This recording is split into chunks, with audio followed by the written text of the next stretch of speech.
CreepyMina here. After you've watched this video, check out the next video, which will be uploaded immediately and will explain where I've been and what the future of this channel is going to be. So please check that out, and thanks for watching. Number 1.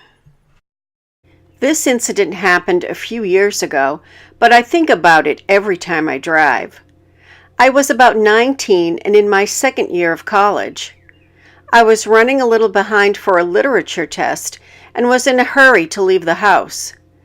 Now I live about 10 minutes from the college, so it wasn't that big of a deal. At the end of my road is a 4-lane intersection. Nothing real dangerous, but you need to pay attention what you're doing. I get to the intersection and there is no one coming, so I pull out. Now imagine my surprise when a red pickup truck flies past me, pulls in front of me, and stops suddenly. Not just brakes, but stops in the road and begins to get out of his truck, yelling all sorts of profanity at me while holding something I could not make out in his hand. This has never happened to me before, so I have no idea what to do at this point. I punch the accelerator and take off in the other lane. The red truck is behind me, following as close as he can. Then he switches lanes and is next to me, weaving like he is going to crash into me. I brake, and then he brakes for me to catch up to him. This happens over and over until I slide into the college parking lot. I leave my car on and run into the security office, shaking and crying uncontrollably. It took over an hour for me to calm down and tell my dad and the police officer what happened. My dad took me home, trying to comfort me with soft words and trying to explain he was just some crazy driver. Well, later that day, my mom decided to take me out shopping to make me feel better. And yes, my mom was driving. While on our way, I look out the window and see the crazy red truck guy next to us staring at me. I began freaking out and crying hysterically, pointing at him. My mom yelled at me to write down his license plate number as he drives past us. We drove home and called the police officer back and told him about what just happened. About 30 minutes later, he came to the house and began talking to us about the situation and what he found out from the license plate number. The crazy red truck guy had a drug problem and had been involved in 2 other cases just like mine. Now the only difference was the 2 other girls went missing and have never been found. The officer tries to reassure me that I was safe and that I was a smart girl by driving to the security station at college. He went on talking, but my mind raced as he talked. What might have happened to me? What could have happened to me? I started thinking, am I really safe? I mean, he is still out there. Is he following me? Waiting to get me, like those other girls? But I can't think that way anymore. He can't be following me, right? He can't be. Number 2. Let me begin by saying I've had the same phone number since I got my first phone in 6th grade, and I am currently a freshman in college, so anyone who saved my number in like 2010 has my actual phone number. That being said, I'll be honest and say that my friends and I occasionally will call old childhood friends we haven't spoken to in ages on restricted numbers and mess with them just for the hell of it on boring Saturday nights, but this far surpasses the line of a friendly prank. I'm not exactly sure when it began, but it was during my junior year of high school. Back when I was 16, I answered every phone call and would mess with the telemarketers or strike up conversations with accidental wrong number callers. So when this unknown call came in, I thought nothing of it. But when I answered, there was nobody on the other line. I said hello a few times and asked if there was anyone there, but it was complete silence. so I simply hung up and didn't think much of it. Probably just one of my friends being dumb, which wouldn't be anything new, only they kept calling. At first, it was once every 3 or 4 weeks during the afternoon. I would ask my friends who it was, but they would laugh and proclaim their innocence. I shrugged it off until it started happening during class. In my high school, the teachers were pretty strict about phones, unless it was during lunch. Of course, we still got away with texting and scrolling through Instagram, but a phone call in the middle of class? Not even the most lenient of teachers would allow that. One day, I got up to go to the bathroom, and on my way, I got a call from unknown. So out of curiosity, I answered. Silence. "Hello?" I said into the phone, annoyed. At this point, it had been 2 or 3 months that I'd been getting these random phone calls. Who calls and doesn't say anything? Come on, man. After saying that, the silence broke and my stomach dropped. On the other end of the line was just breathing. Breathing that let me know there was always someone on the other end. But at that moment, it all started to click. If one of my friends had called, it would not be silent on the other end because, 1, I'd hear the chatter of the class, and 2, if they were breathing into the phone would be completely visible to the teacher, meaning it would be confiscated. I quickly hung up and started at my new realization. After that, the calls came much more frequently and at all hours of the day and night, though I seldom answered them, but when I did, there was always heavy breathing on the other end. It was almost as if they were panting, deep and heavy, like you just finished a jog. It was purely animalistic. I had never heard this caller speak, never even knew if they spoke, until I went to a college visit on a field trip. We had just finished the campus tour and had an hour to ourselves to explore the small downtown area that surrounded the school. Me and my friend, let's call him John, were exploring the small antique shops that littered the strip. As we were between stores, I got a call. Unknown caller. I stared at my ringing phone, and I must have noticeably tensed up because John asked who was calling. I told him I didn't know, and he offered to answer for me. I handed over my phone and listened as he spoke. "Hello?" He started. "No, this is her friend John. She's not here right now." I watched in awe. Was the mystery caller having a conversation? "Can I ask who's calling?" John asked, and the unknown caller hung up. John shrugged, and I asked what they said, desperate for answers. "Oh well, he asked if this was the Lepresley, and I said no, and when I asked who it was, he just hung up." I cannot describe the feeling of panic, dread, fear I felt at that moment. They knew my name. I told John the history of the caller, and he told me to tell the police.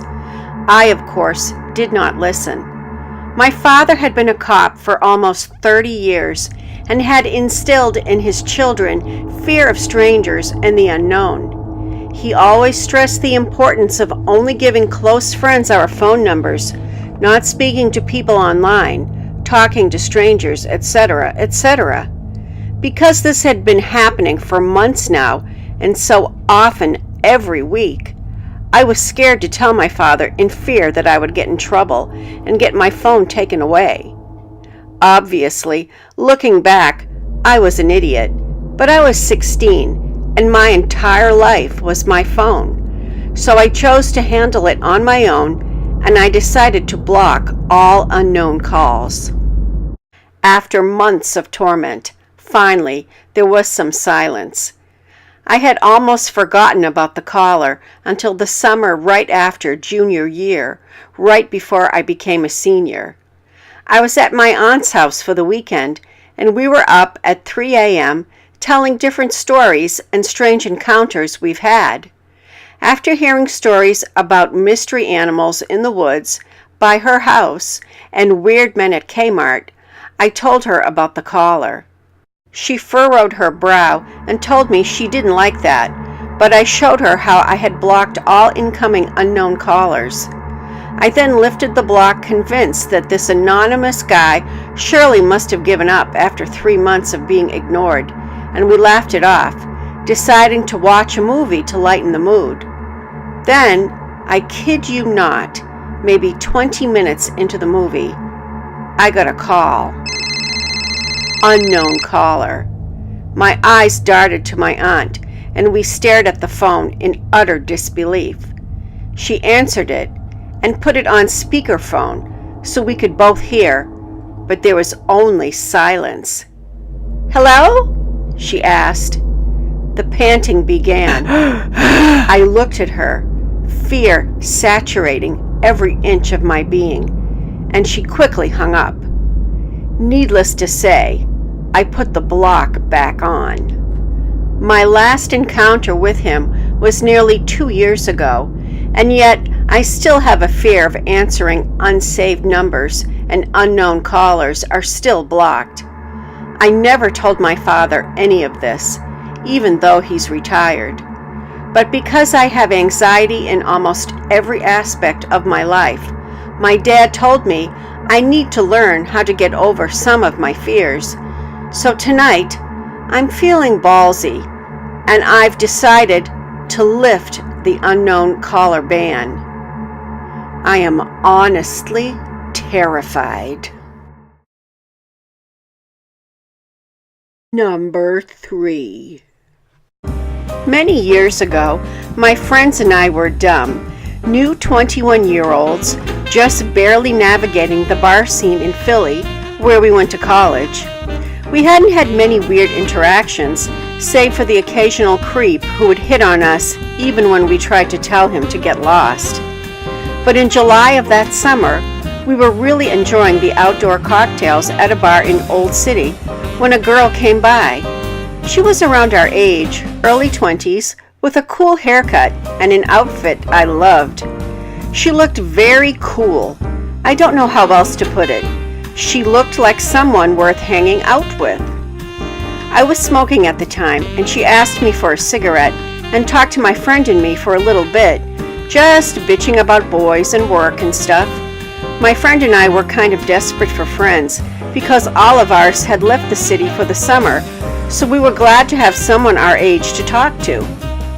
Finally, after we get to know each other a bit, the girl asked my friend, we'll call my friend Amy, and me, to come to her apartment. She says they're holding a party that evening. Then she heads off. Amy and I think, why the hell not? We're bumming around the city that evening with nothing to do. We might as well try to make some friends. In my mature age now, I realize that is dumb as hell. Don't follow a girl whom you just met over a cigarette to another location. A couple of hours later, we were really bored and decided to head to the address this girl gave us. Only when we got there, we realized it was a penthouse on the river. The girl had given me her phone number, and I texted her saying we were there. At this point, Amy was a little wary. We both thought it would be some 20-something apartment, not a penthouse. This girl comes out of the elevator, followed by a man in maybe his 40s or late 30s at least. I didn't expect that. But Amy and I were both trying to be polite, so we followed them into the elevator. During the ride up, the girl told us she was a dancer. I immediately saw that as a code for stripper, but who the hell am I to judge, I thought. So what if she's a stripper? I chided myself for even making the connection. When we get to the top, around the 14th floor, the elevator opens into an apartment, not a hallway, straight into the apartment. The apartment was honestly gorgeous. All marble, TV mounted into the wall, huge rug, etc. We stepped inside, and Amy and I felt immediately nervous. There were 3 other men there, clearly in their 40s. We again Felt like we had to be polite, though this wasn't at all what we were expecting. The girl ran off into another room and disappeared while Amy and I made our way into the kitchen. One of the 40-year-olds grinned at us in a terribly creepy way and pulled one of the many bottles of wine he had from a wine rack and poured us each a glass. While he was doing this and chatting with us, the other 3 men circled around us, staring. Amy and I were pretty freaked out at that point, and Amy started to say that we were late for a friend's house party. We got up to leave, but one of the men grabbed my arm, telling me, "You're not allowed to leave." Needless to say, that freaked us out even more. Amy and I sat back down and planned our next move by texting each other under the counter, saying, "How do we get out of here?" Around that time, the girl we'd met ran back into the kitchen, completely naked. One of the guys grabbed her, and the 2 of them ran back into her room together, leaving 3 men circling Amy and me. I was stressed out, so I decided to have a cigarette. There was a guy who had been really focused on me, so that when I went out to the balcony, he followed. I smoked a cigarette, trying to ignore him, despite the fact that it was a tiny balcony and he was staring at me the whole time. Finally, he came up and started rubbing against me. I pushed him off and went to the other corner of the balcony. It was pouring rain at this point, and I was worried about Amy, so I told the guy that we both had to leave. "No, you're not allowed to leave. You have to stay. We're just getting started," he told me. That was one of the last straws. I tossed my cigarette into the rain and pushed open the sliding glass door. I grabbed Amy by the wrist and yelled, "We're late for our friend's party," and pushed the elevator button. Miraculously, the elevator hadn't moved in the time that we'd been up in the penthouse. Amy and I ran inside and pressed the closed door button repeatedly, watching as the man who had followed me to the balcony charged after us, trying to catch us before the door closed. Thank God he didn't. The door closed just before he reached us, and we went downstairs, finally spilling out onto the lobby. I turned around and saw, by the lights and numbers above the door, that the elevator was going back up to floor 14. Amy and I bolted, terrified that one of the guys would follow us down and try to catch us. We ran into the rain and booked it down several blocks before we finally stopped. To this day, we're both freaked out by that encounter. I still think it was too pushy. They wouldn't let us leave after multiple times that we told them that we had to get out of there. Amy agrees with me and has since told me that when I was on the balcony, another man inside told her that she wasn't allowed to leave. I don't know if that's freaky enough, but hell, it was freaky for me. Don't forget to check out the channel update, which will follow immediately after this video. Thank you.